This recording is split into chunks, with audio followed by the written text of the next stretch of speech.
Kia ora, and welcome to Friday's Economy Watch, where we follow the economic events and trends that affect New Zealand. I'm David Chaston, and this is the international edition from interest.co.nz. And today we lead with news of some all-time high benchmarks that are impressive. The first estimate of the fourth quarter GDP out early today in the US came in at a 2.3% growth rate, less than the 3.1% in the third quarter. It was also lower than most market analysts had expected. Consumption, however, came in at the 3% level. The trade deficit had no material impact, but it was the 1% fall in investment activity that capped the result. For all of 2024, the US economy grew 2.8%. That all means that the US economy grew by a nominal $1.46 trillion in 2024. To put that into perspective, the New Zealand economy probably shrank to $238 billion of total economic activity here for the year, and that represents just 15% of their growth, a 125th portion of their total economic activity in 1 year. No one else comes close either. Per capita nominal US GDP rose 4.1% in 2024. Across all these factors, 2024 was the best ever year for them. That is the third year in a row that the US has outstripped China, who is now falling behind in absolute terms. The EU is also ran with virtually no expansion in 2024. Japan and India are still in the game, however.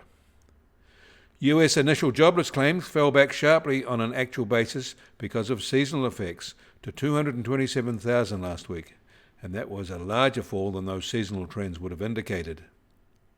There are now 2.18 million people on these benefits, almost exactly the same level as a year ago. No special labour market stress is showing up in this data tracking. But there was a sharp and unexpected fall in pending home sales in the US for December, down 5% from a year ago and down at a slightly faster rate from November. The still high home loan rates are getting the blame from the industry, but they would say that, wouldn't they? As expected, the ECB cut its policy rates by 25 basis points, with the main one now 2.90%. It was their fifth consecutive cut. And the January update of the EU Business Sentiment Survey reveals a pickup in confidence, a rise in inflation expectations, and an improvement, and a rather sharp one, in their expected jobless rate. And we should note that the South African Reserve Bank cut its policy rate by 25 basis points too, to 7.5%. Global container freight rates fell 2% last week as the pre-tariff rush faded, but they remain 137% higher than pre-pandemic levels. The US adventure in Panama may now pose a new threat to shipping risks. Bulk cargo rates fell 18% and are now down near their all-time lows. Global passenger demand for air travel reached an all-time high in December, leaving the pandemic hesitation well behind it. Apparently we don't care about the climate implications enough to curb our wanderlust. The US Treasury 10-year yield is now at 4.53%, down 2 basis points from this time yesterday.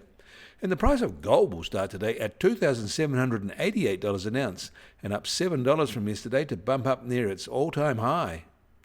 And oil prices are down 50 US cents at $73 a barrel in the US, while the international Brent price is at $77 a barrel.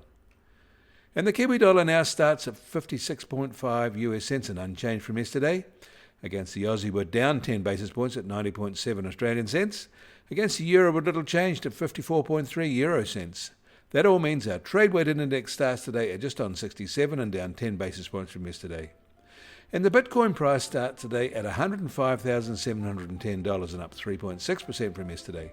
Volatility over the past 24 hours has been moderate at plus or minus 2.5%. You can find links to the articles mentioned today in our show notes, and you can get more news affecting the economy in New Zealand from interest.co.nz. Kia ora, I'm David Chaston, and we'll do this again on Monday.